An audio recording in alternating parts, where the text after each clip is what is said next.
Uma boa apresentação, tá bom, Natália? Daqui a pouco eu volto. Tchau, Tá tchau. bom, obrigada.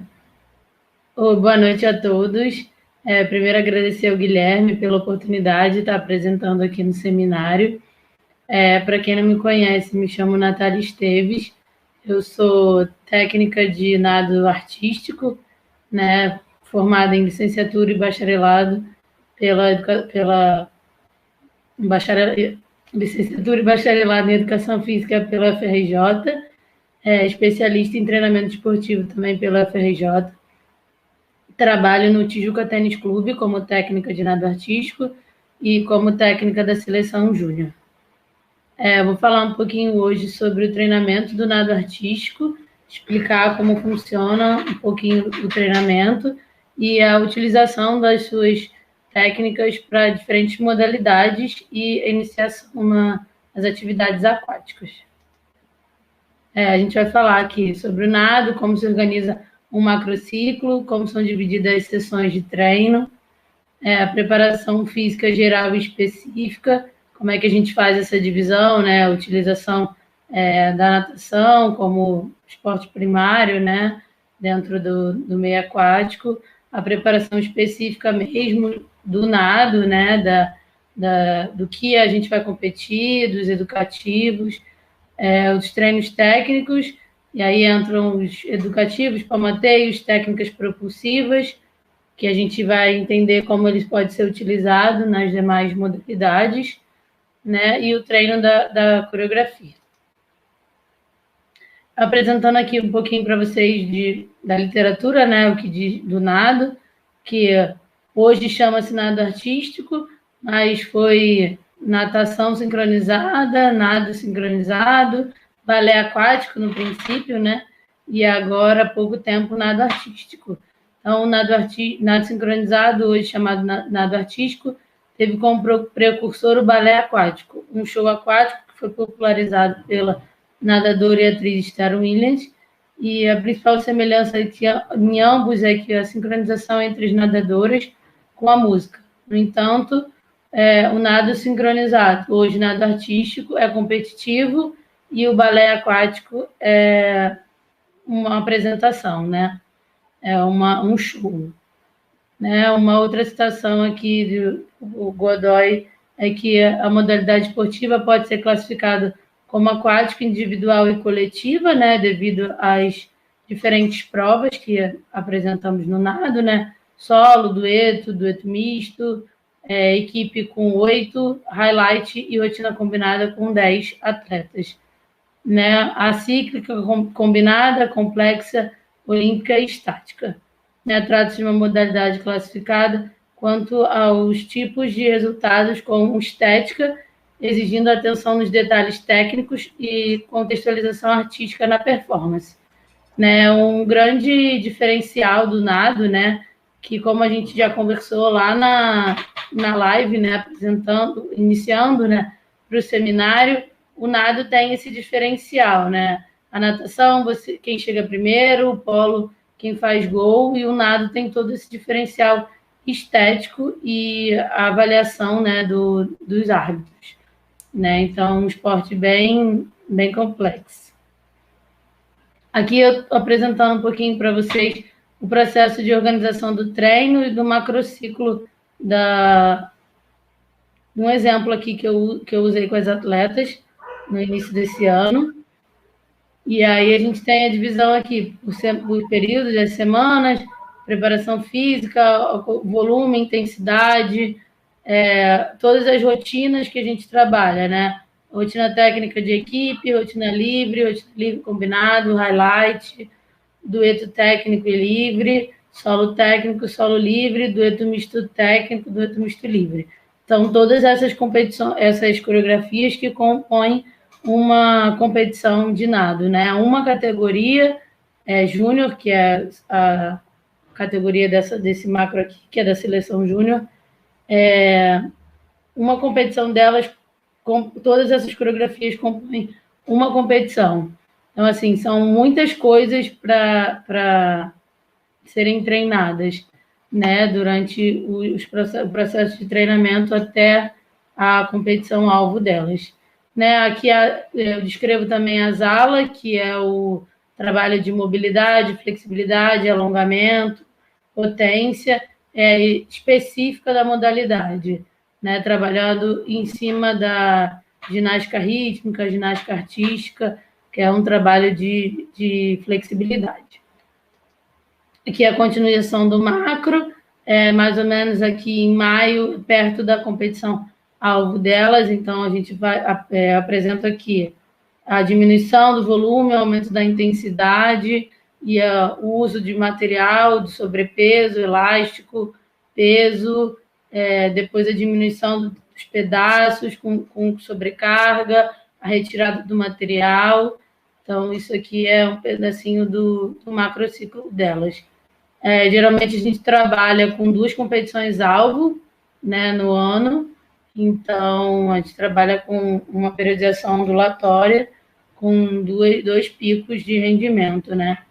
Depende da fase de competição, de como é dividida as competições. Esse ano, por exemplo, a gente tem 4 competições, sendo 2 competições alvo, né? Competições mais importantes. Então, a gente está participando agora, essa semana, de uma competição, né? Gravando para uma competição, porque o Brasil vai participar online, mas a nossa competição alvo mesmo é em agosto, que é o Mundial. Aqui eu estou apresentando para vocês uma semana de treino, né? Como eu faço o planejamento semanal de treino. E aí eu vou especificar cada pedacinho da sessão para que quem não entende do treinamento do nado tenha um pouco mais de noção, né? A gente usa primeiro a questão da natação para aquecimento, né? Então, a gente faz o aquecimento em cima da base de natação e um aquecimento que a gente chama de específico, alguns movimentos de nado já como um aquecimento, né? Como movimentos de mobilidade articular. Depois, o que eu chamo de base é o treino físico, que a gente usa uma parte em cima da natação, outra parte em cima dos movimentos específicos do nado. A natação a gente usa para o condicionamento físico delas e também elas são exigidas a prova de natação nas seletivas para a seleção brasileira. Então, assim, hoje a gente na seletiva da seleção a gente tem uma prova de 200 metros. Então, as atletas de júnior, que são de 15 a 18 anos, geralmente a gente usa o índice da categoria de petis. Então, hoje acho que a última seletiva que teve foi 2019. Então, era 2,25 o índice de 200 livre do petis. Então, o atleta tinha que atingir esse índice para tirar a nota 10 na seletiva nessa prova. Então, a gente trabalha também em cima da natação, isso em cima da natação, e a gente trabalha em cima do tempo da coreografia, a metragem de natação correspondente ao tempo de coreografia. Né? A gente trabalha em cima do maior tempo de coreografia, que é o tempo da rotina livre de equipe, que são 4 minutos. Então, a gente faz a metragem de natação correspondente a isso. E aí usa todas as técnicas de natação, de quebra dessa metragem, treino de velocidade, treino de resistência, intervalado, e assim a gente vai periodizando em cima da natação também. E a parte específica do nado, né, que são os movimentos de egg beater, né, a pernada alternada, todos os palmateios que eu vou apresentar já para vocês, os elementos ou figuras que os atletas fazem, que precisam ter na coreografia, né, os elementos técnicos, que são obrigatórios na rotina técnica.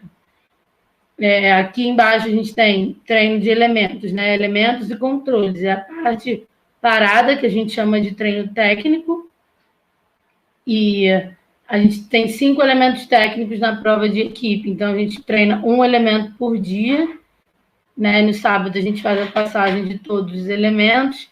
E usando sempre o método de partir, né, os elementos. Então, a gente faz o global, faz o elemento todo. e depois vai partindo os pedacinhos até e volta a executar o movimento todo após a correção de cada parte do elemento ou da figura, dependendo da categoria. Nesse caso aqui é o elemento, que é o planejamento do Júnior. E aqui uma coisa que a gente conversou bastante na live, que foi o planejamento semanal em cima da coreografia, né? E sobre a quantidade de carga, né? Então, existe um planejamento também em cima da coreografia, mas esse planejamento fica mais direcionado, esse aqui, quando as atletas não estão juntas dentro da seleção, porque aí é um treino realmente físico. Quando a gente está junto da seleção, que entra toda aquela questão de limpeza de coreografia e acerto de detalhes, do esporte estético, então isso aqui é um pouco aumentado, né? Então, cada dia elas têm quais são as coreografias que elas têm que passar, né? Geralmente são 2 coreografias por dia de equipe e quantidade de inteiros, a gente tem escrito aqui, inteiro de elementos, são a música inteira da coreografia e as atletas executam somente as partes dos elementos. Inteiro do que não é elemento, então todo o restante da coreografia que não são os 5 elementos obrigatórios. Uma vez por piscina, cada 25 metros que as atletas atingem, a gente conta como uma piscina. Então, geralmente, a coreografia tem 4 piscinas.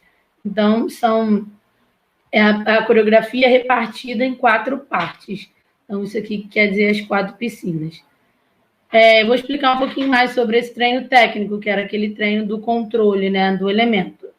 É o processo de treinamento das figuras ou elementos, né, dependendo da categoria, infantil e juvenil, que é infantil até 12 anos, juvenil de 13 a 15 anos, executam figuras, né, que são figuras iguais, 2 figuras obrigatórias, e mais um grupo de 2 figuras sorteadas, que todos os atletas que estiverem participando daquela competição vão executar.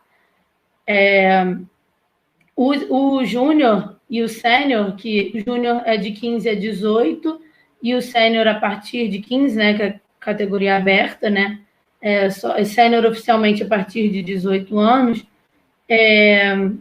executam rotina técnica, né, que é a rotina com 5 elementos obrigatórios.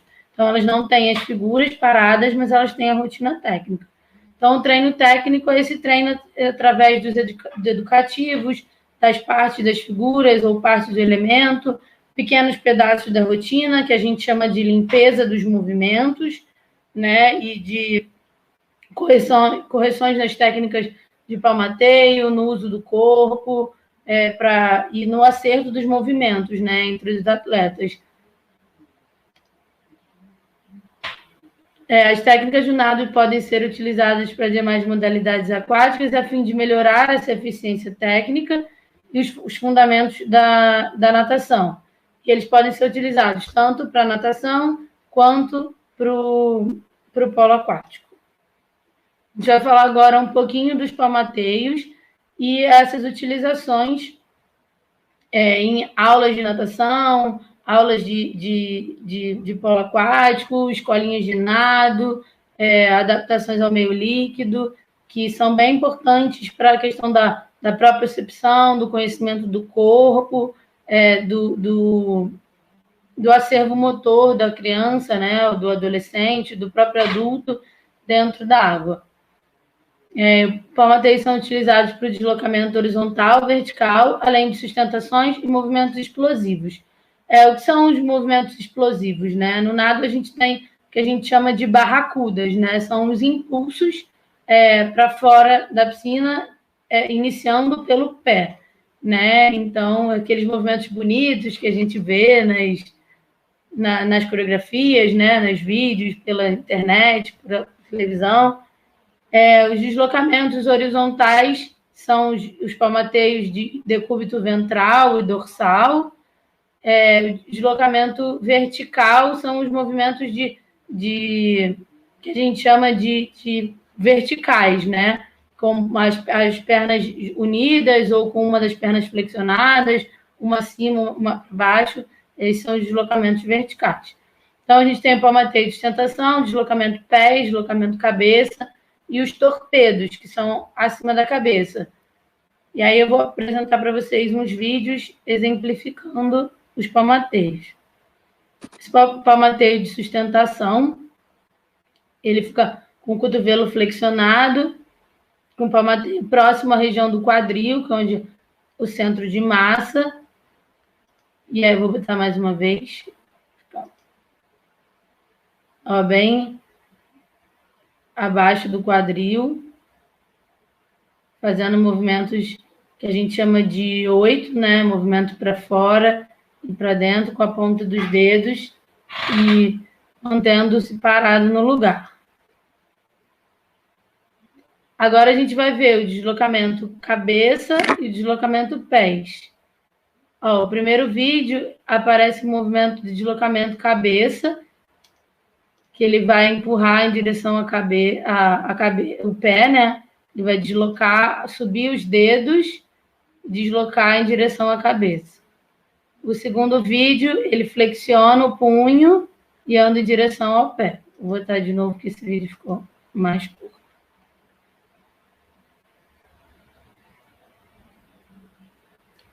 Esses palmateios são bem importantes para a utilização dos atletas, para aprender a questão do agarrar, que a gente chama de agarrar a água, né? Então, isso tanto na natação quanto no nado, isso é muito importante para uma abraçada de crawl, de costas, né? Ou de peito, golfinho também, mas importante nas braçadas e importante para o deslocamento do nado. Então, são tipos de palmateios que a gente aprende logo assim na iniciação, né?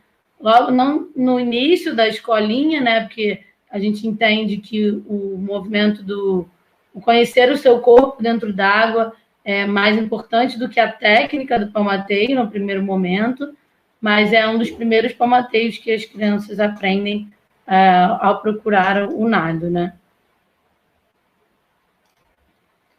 Aqui eu vou falar um pouquinho do torpedo pés.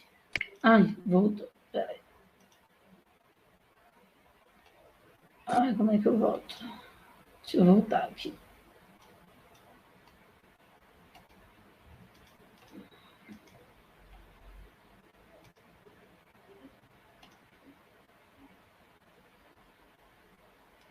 Agora vai.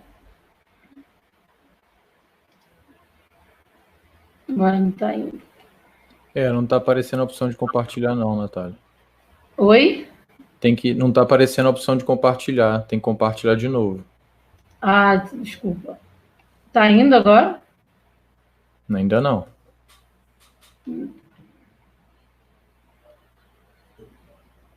É que para mim está aparecendo, não estou conseguindo fechar, só um minuto. Vai onde está compartilhar, vê se tem a opção de cancelar o compartilhamento, aí depois você faz de novo.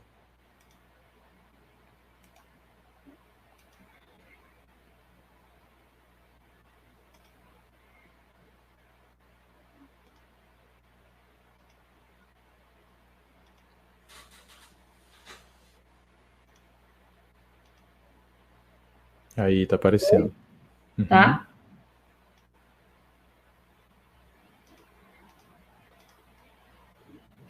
Tá aparecendo agora? Sim, qualquer coisa eu volto, tá bom? Fica tranquilo. Tá bom, obrigada. Então, agora eu vou falar um pouquinho dos torpedos, que é esse palmateio acima da cabeça, né? E aqui, no primeiro vídeo, ele faz o deslocamento pés, né? A palma da mão, dando tchau, que a gente chama dando tchau, né? E andando em direção pés. E aqui o segundo vídeo, ele faz em direção cabeça. Não, direção pés, só direção pés nesse slide. E aí aqui no último vídeo, ele mostra como a gente faz um treinamento de elástico para resistência do palmateio.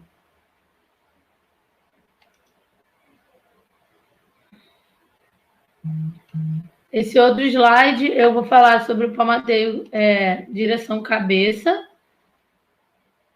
né, que é deslocamento para a direção oposta do palmateio anterior que a gente viu.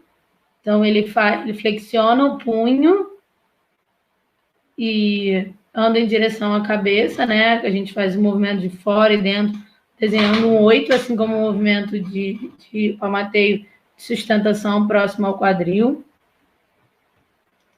Esse segundo vídeo a gente chama de cavadinha, que é a mesma posição do palmateio, só que de barriga para baixo, né? Bem interessante para aulas de natação, colocar uma pernada e fazer esse trabalho de palmateio, né? Para sentir a água. E esse aqui, o último, é o dolfinho, que a gente chama de dolfinho, né? Que é bem importante para esse movimento de corpo também, importante para a saída de costas, né? Então, tem bastante coisas que a gente consegue relacionar as técnicas do nado com as técnicas da natação. Esse movimento é um movimento de enroladinha, né? E aí o movimento da entrada de carrapada, que a gente chama, né? Utilizando esse palmateio. Então, palmateio na frente do corpo, jogando água para cima da cabeça, que a gente chama, e troca para um outro palmateio de sustentação. Agora, esse palmateio é o palmateio de deslocamento vertical, né? Palmateio na frente do corpo, que a gente diz que está como se estivesse segurando duas bandejas, o movimento fora e dentro, também desenhando um 8, pensando nessa questão de agarrar água. O segundo vídeo é o treinamento com elástico, desse palmateio de deslocamento vertical.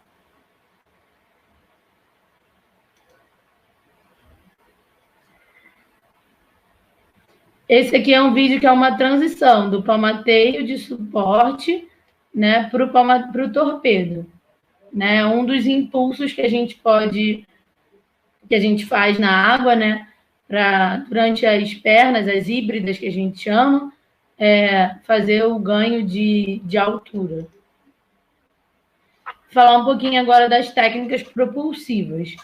Né? As técnicas propulsivas são utilizadas para o deslocamento durante as rotinas, algumas técnicas associadas aos estilos de natação e as pernadas alternadas também utilizadas no polo aquático, né? Que no nado a gente chama de egg beater, no polo aquático é a pernada alternada. Então, peitinho, tesoura, costas com braço 90, costas com braçada alternada, crawl lateral, crawl cabeça alta e o egg beater, que é a pernada alternada.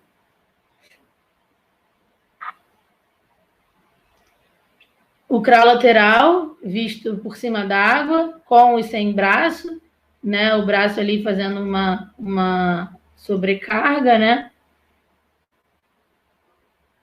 Ele estende o braço ali na linha de 90 graus e a gente trabalha com e sem a movimentação do braço que está próximo à orelha, que está na água. E uma outra visão aqui é submersa, dessa pernada de crawl lateral.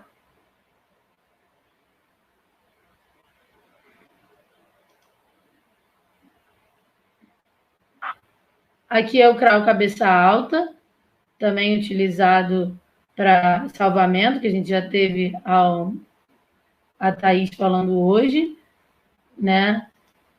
A gente utiliza bastante no nado também o crawl cabeça alta nessa nossa base específica para fazer uma sobrecarga na perna, né? A questão da cabeça alta, da sustentação da cabeça fora d'água.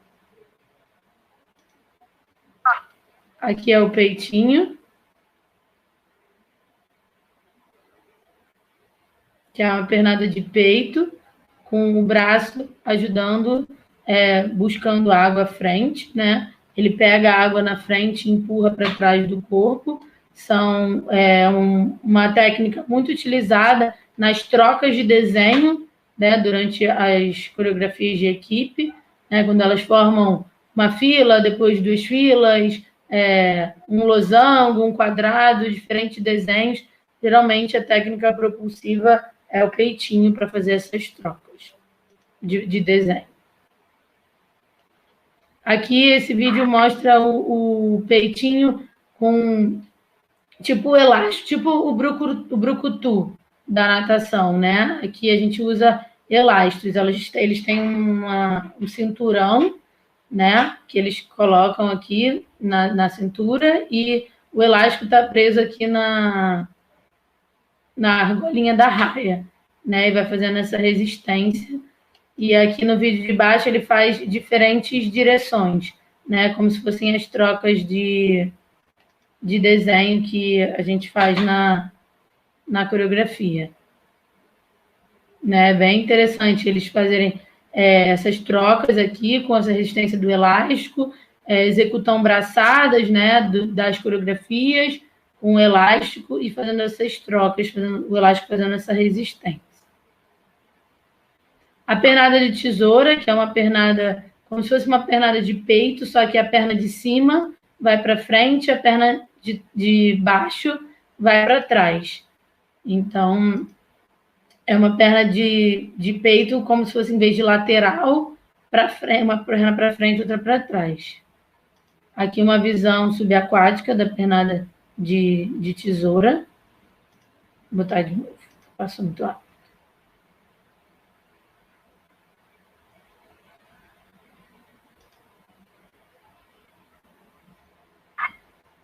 E aqui o costas, com o braço alternado. Também utilizado como educativos no nado de costas, né? E o costas com o braço 90, fazendo esse peso para melhorar a pernada.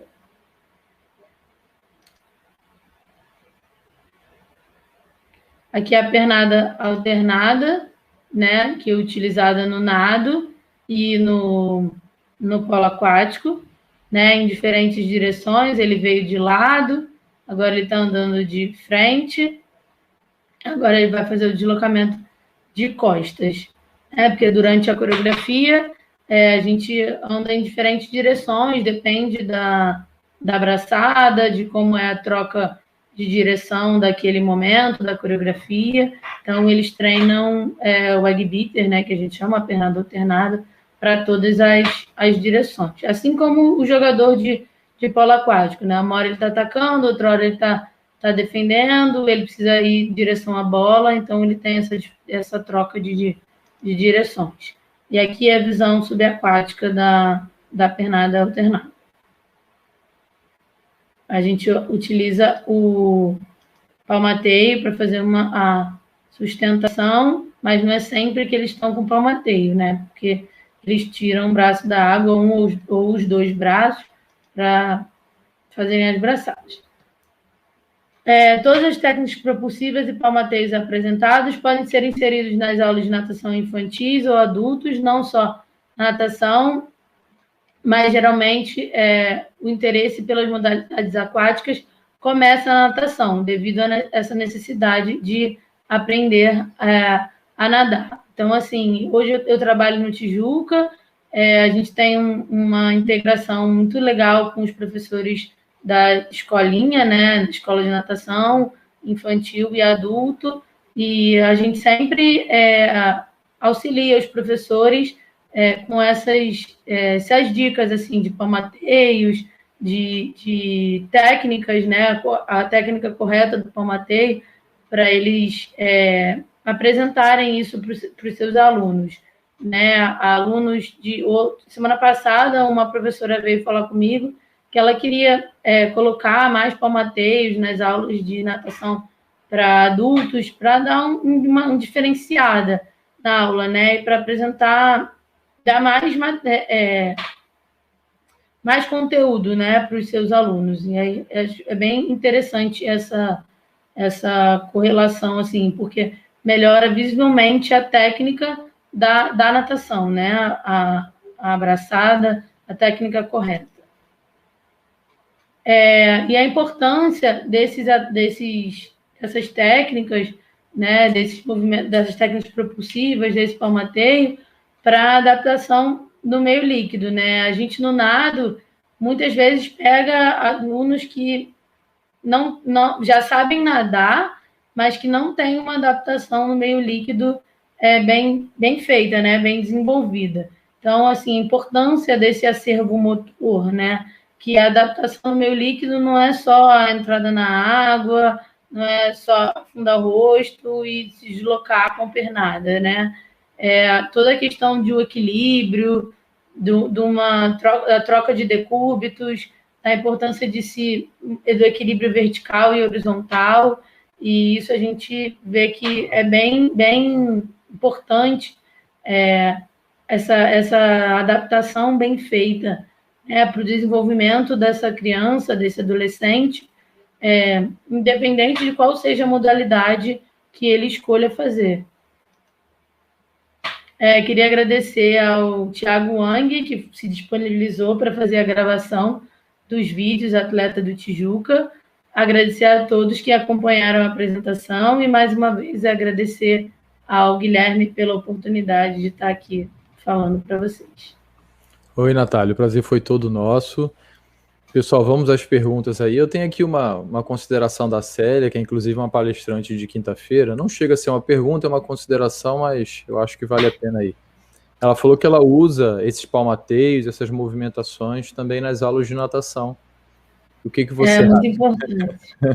Eu acho que é muito importante, assim, porque você sai das técnicas, né, da pernada, da braçada, e você dá mais possibilidades a esse aluno, né? Uma cambalhota, um palmateio, né, que possibilita com que ele melhore as técnicas da própria natação mesmo, né, da braçada. E uma variação, né? A perna de tesoura, né, que eu acho que é a menos conhecida por todo mundo, é bem importante para você entender esse movimento e faz uma correlação direta com a pernada de peito, né? Consideração da Sônia aí também. Sônia, querida. E do Valdir. O Valdir estava vendo a sua apresentação, ele viu os vídeos, ele estava fazendo tudo em casa, ele falou que é bom nisso tudo, não é isso, Valdir? Ô, Pamela, eu tenho uma provocação. Eu já sei a resposta, porque a gente conversou na live dessa semana passada, mas a provocação é a seguinte: a gente tem a ideia, de uma maneira geral, que o nado artístico é praticado só por mulheres ou predominantemente por mulheres. E você apresentou só vídeos de homem. Por quê? Sim, foi de propósito. Foi de propósito, porque é o que a gente conversou, né? O nado, majoritariamente, é feminino. E há 6 anos a gente tem a inserção dos homens, né, no nado. Então, foi de propósito que eu coloquei um vídeo só com do Thiago, né? Só de um homem fazendo os palmateios e as técnicas propulsivas. Para a gente ver que é para todo mundo, né? Não é só para as mulheres. Sim, legal, legal. Deixa eu botar a pergunta do Emerson aqui, ó. Existe nado artístico em Olimpíadas? Existe nado em Olimpíadas. Não existe ainda o masculino, mas existe a prova de duetos e a prova de equipes.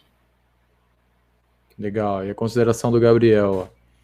Muito interessante os exercícios. Acredito que os atletas do nado sincronizado, né, do nado artístico, seriam bons atletas de polo. Seria mais adaptar a bola na aprendizagem das habilidades. É verdade. Não sei, eles são um pouco delicados. ou então jogadores de polo que são muito brutos, né? Exato. Vamos lá, pessoal, mais perguntas aí. Eu tenho mais uma aqui, mas eu queria dar espaço a vocês.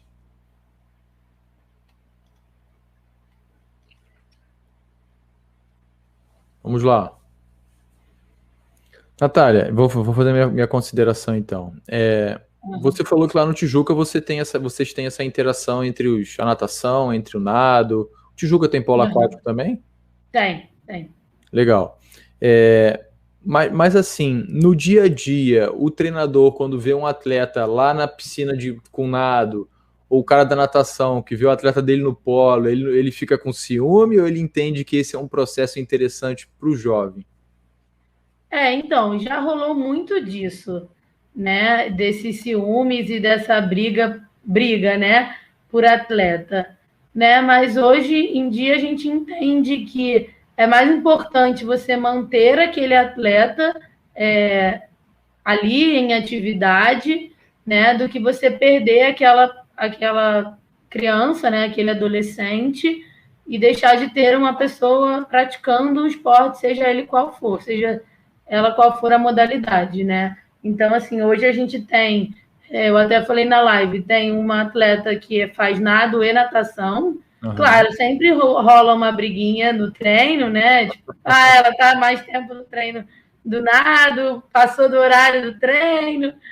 E a gente tem atletas que vêm da natação para o nado e atletas que fazem os dois e escolhem a natação, né? Hoje a gente trabalha muito integrado com o pessoal, principalmente do Mirim e Petis, né? Que são as categorias iniciais da natação. Legal. E os técnicos entendem essa importância das crianças terem acesso a todas as modalidades, né? A terem a vivência, a experiência, né? E aí escolher o que ele achar que é mais interessante. Tem uma pergunta aqui da Carolina que é bem bacana. Ó. Alguma dica lúdica para ensinar as crianças da natação os palmateios? Então, eu por muito tempo dei aula de natação também, hoje que eu estou só trabalhando com nado, e eu gostava de fazer palmateio com as crianças sentado na prancha. E aí falava para elas que elas tinham que dar tchau para a borda e que depois que elas tinham que ir lá buscar, que era o palmateio direção cabeça, né? Que ele mostrou lá deitado em decúbito dorsal. Então, o que eu dizia é que elas tinham que dar tchau para a borda, né? Isso para um aluno que já tem um pouco mais de equilíbrio, que consegue ficar sentado na prancha. Quando o aluno não tem esse equilíbrio ainda, é mais novo, a gente faz isso ou com macarrão na cabeça ou com macarrão no pé. Macarrão na cabeça, usando a pernadinha de costas e com a mesma questão de vamos dar tchau para a borda, vamos. E aí você inventa uma história de se afastar da borda, de buscar alguma coisa na outra borda. E depois a gente sempre brincava na questão de quem vai chegar primeiro na borda, né? Cavando, né? Que seria o palmateio em direção pés com o punho flexionado. Então, assim, tem N possibilidades. E, assim, com macarrão, sem macarrão, com prancha, sentado na prancha, com a prancha na cabeça. E aí a história que você quiser inventar para tornar esse processo mais lúdico, né? Mas as crianças curtem bastante, assim, conforme você vai dando essa história e encaminhando essa questão da técnica do palmateio, meus alunos pediam para fazer, tia, vamos brincar na prancha de dar tchau para a borda, de fazer palmateio. Eles gostam bastante, porque sai do que eles estão acostumados, né? Uhum. Pernada, abraçada, os 4 estilos, né? E assim, o submerso, eu sempre gostei bastante de trabalhar com os alunos de natação, a questão do submerso, né? Do nado por baixo d'água, da cambalhota, da bananeira, né? Que eles chamam, que no nado é vertical, mas que é a bananeira, que eu acho que você dá um acervo motor para a criança enorme. Eu tinha crianças que começavam comigo bem pequenas e com 5 anos já estavam nadando mais do que outras de 9 anos que não tinham esse acervo motor tão grande assim. Sim. Natália, vamos a uma pergunta aqui do Valdir para a gente fechar. Não seria interessante existir um programa em que crianças vivenciassem oficinas desses esportes em sua iniciação? Eu entendo assim, que não seria então uma prática formal, mas que eles pudessem ter momentos pontuais, que são as oficinas, para poder experimentar. Né? Vamos dizer, o clube não tem isso, né? O meu clube só tem aula de natação. Poxa, mas eventualmente essas oficinas poderiam oportunizar essas outras experiências. Sim. A gente no clube trabalha com a integração, né, numa questão de escola de esportes aquáticos, não só escola de natação, né? E a gente faz aulas uma vez por mês. A professora do nado vai até as turmas de natação fazer 15 minutos finais da aula, para fazer esse gostinho, né, do nado. Mas se todos pudessem vivenciar um pouquinho de cada modalidade, né, seria legal. Eu conheço um clube que já trabalhou dessa maneira. Em Paineiras, há algum tempo atrás. A Sônia falou que o Vasco já fez isso, né? Oi? A Sônia falou que o Vasco já fez isso. O Paineiras já trabalhou assim também. Eles, eu não lembro de quanto em quanto tempo, mas de 2 ou de 3 em 3 meses eles trocavam de modalidade. Então, eles podiam passar por todas as modalidades. Mas legal, no Tijuca não é assim, mas é bem interessante esse modelo. Tá.